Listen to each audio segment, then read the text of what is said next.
I used to think coleslaw was just shredded cabbage soaked in mayo that people just pushed around their plate at a barbecue and nobody really ate. Until I started making this version and it completely changed my mind.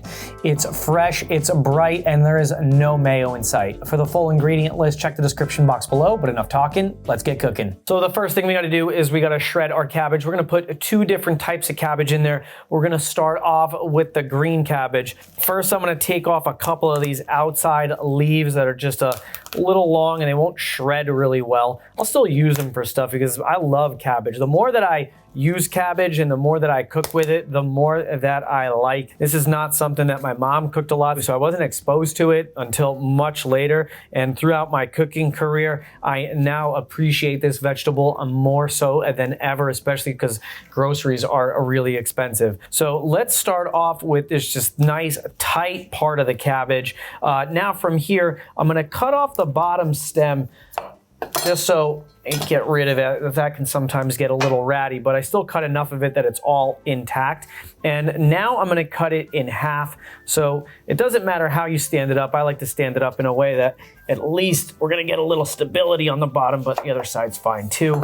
We're gonna cut that in half 2 ways into quarters. And now these quarters are way more manageable than the big head of cabbage. So now we're gonna take out one of my favorite tools. This is my Japanese mandolin. This is a particular style of mandolin that allows for some inserts to get put in, but this is gonna make slicing our cabbage super easy. And you could use a food processor. You could also do it by hand with your knife, but this is just gonna make the job that much easier. Always, always, always use a cut glove when you're using a mandolin. It really removes the danger of using this tool because this thing is super dangerous. It'll take your fingertip off. It's just like a chainsaw. You always want to use eye protection. I mean, you could use it without, but it's probably not a smart idea. So now we'll take our cabbage and we'll shred it right down on the mandolin.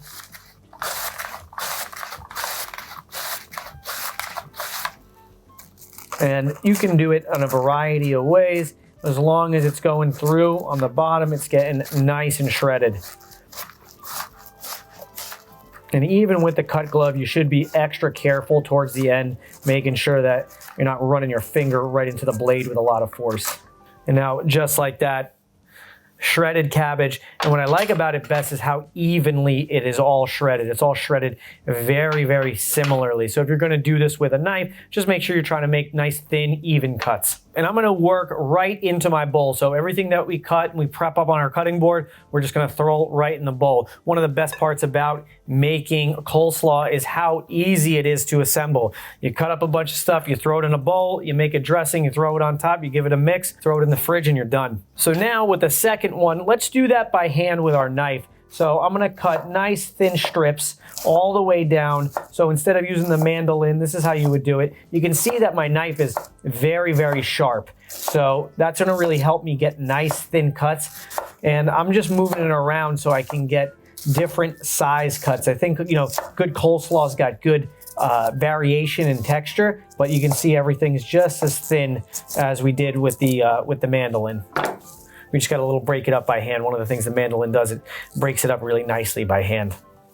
And the mandolin, see, now that I'm looking at the two, between what I did with the mandolin and what I did with the knife, I like the thinness of this a little bit more. So I'm just gonna go through this one more time with just a light chop all the way through, just to break it up a bit more. And the only thing easier than using the mandolin or the knife is buying the pre-shredded stuff. The reason I'm using the pre-shredded red cabbages, they didn't have any whole red cabbages at the supermarket, so you gotta work with what they got. This also makes the job a whole lot easier, but if I do have the choice, I always like to do it by hand myself. Not only do I like to do it, I also think you save a lot of money because remember, you're paying to get it shredded. So we'll take this whole bag of red cabbage and we'll dump it right in.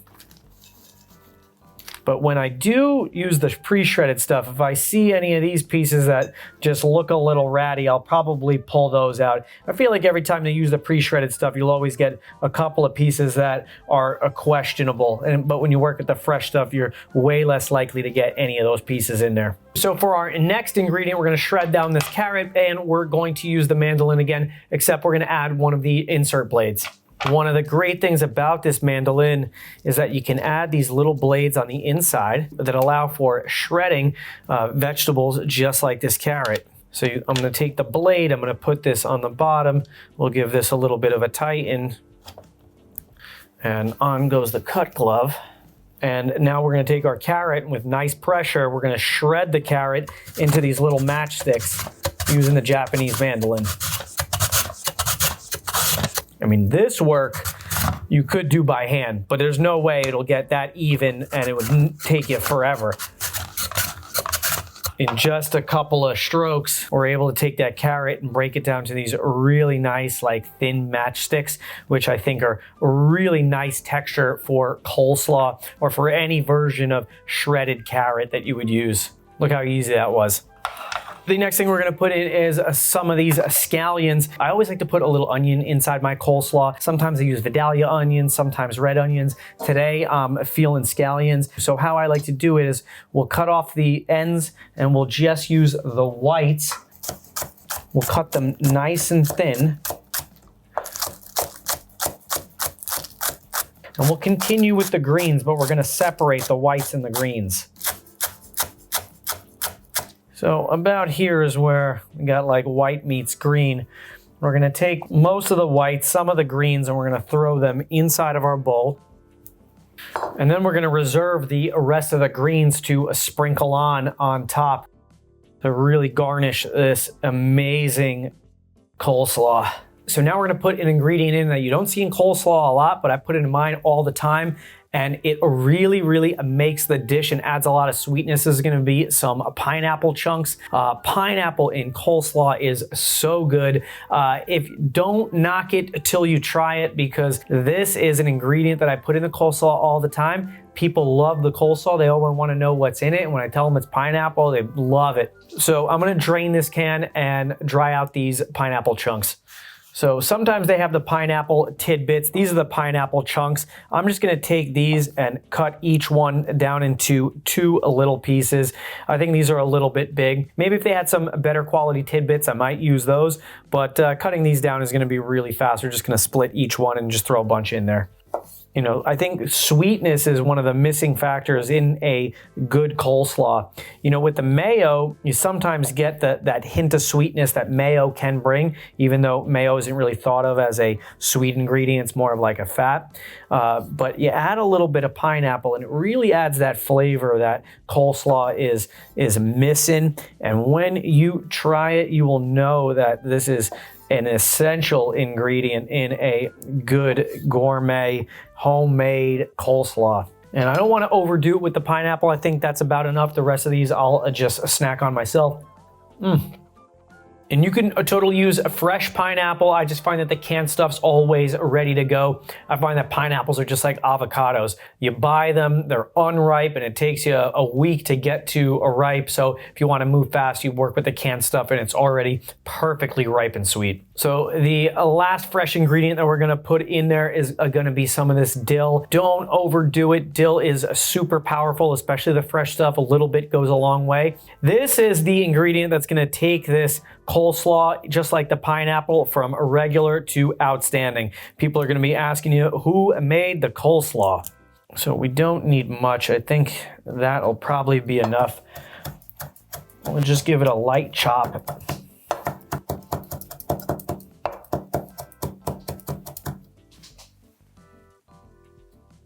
So now let's make the dressing for this coleslaw. So first up is gonna be our apple cider vinegar, and this is gonna be a vinegar-based coleslaw, unlike the mayo coleslaws. I never really liked mayo coleslaw, even when I would go to like a fast food place and they would give you like the little plastic ramekin of a coleslaw. I would always kind of push it to the side and not eat it. Wasn't a big fan, but a vinegar-based coleslaw I really like.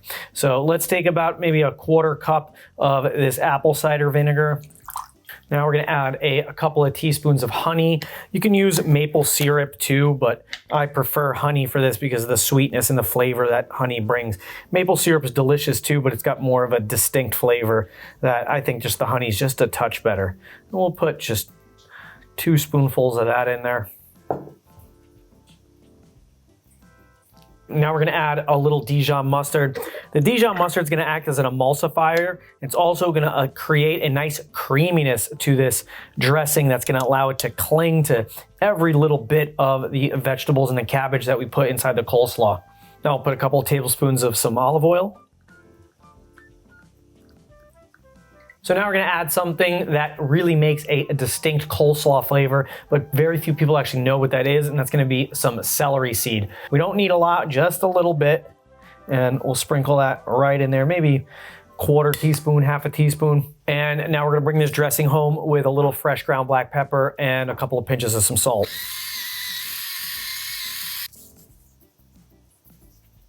Now we're gonna whisk this all together until it's well combined. You know, we got to break up the honey and we got to break up the Dijon mustard that are a little chunky, but the Dijon mustard will actually create like a nice emulsification that will allow this to blend a little bit better than if it wasn't there by itself. So now let's take our dressing and we'll pour it on top.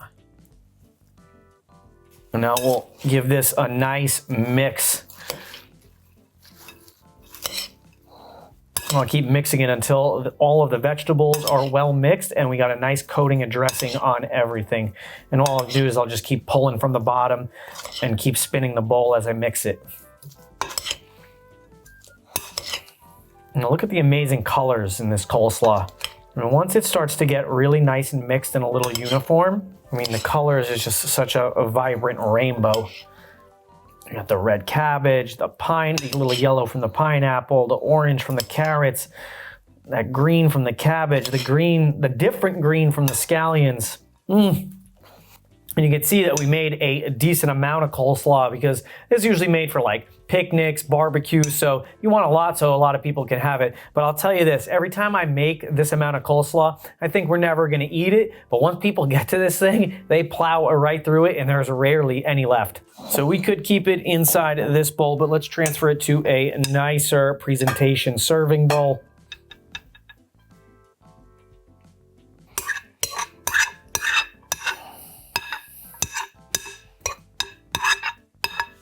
So now we'll take some of those scallion greens from before and we'll sprinkle them on top. It'll add just a really nice pop of color. When you sprinkle fresh green stuff on top, it lets people know that whatever they're eating, super fresh.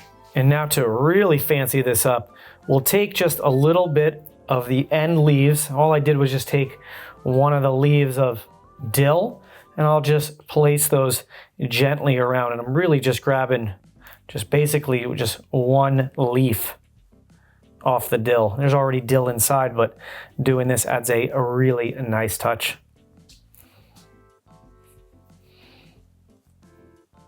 And now how amazing does this no mayo apple cider vinegar coleslaw look? I have had this many times at many of my barbecues and other barbecues that I've been to, but I am super excited to try it today. So before we try this coleslaw, let's throw it in the fridge and let the flavors come together for about 20 minutes. If you were gonna bring this someplace and you know it was gonna sit for a while, you could always keep the dressing separate, make the vegetables, mix it there, put the garnishes on top, and then serve it. Because coleslaw, I think, has like an optimal amount of time to sit. About 20-30 minutes, it tastes really good. After a couple hours, it gets a little soggy because the salt will start to pull out a lot of the juice inside the vegetables. So let's throw this in the fridge. Let's let it chill out for about 20 minutes and then we'll give it a try. So this has been chilling out in the fridge for about 20 minutes. It looks absolutely fantastic. I wouldn't think coleslaw is a very like aromatic food, but because of the fresh herbs in here and the pineapple and the dressing, this smells really good and I'm super excited to try it. So if we take a nice big scoop of this coleslaw, now look how amazing this coleslaw looks. The pineapple, the carrots, the cabbage, and you see the fresh herbs in there. This looks unbelievable for coleslaw. Usually coleslaw is just mayo and shredded cabbage and that's where it ends. This looks so good. I mean, let's try to get a little bit of everything on one bite. Some of the fresh herbs. We got a pineapple chunk on there. Yes, we do. Okay, so this is gonna be an epic bite of coleslaw.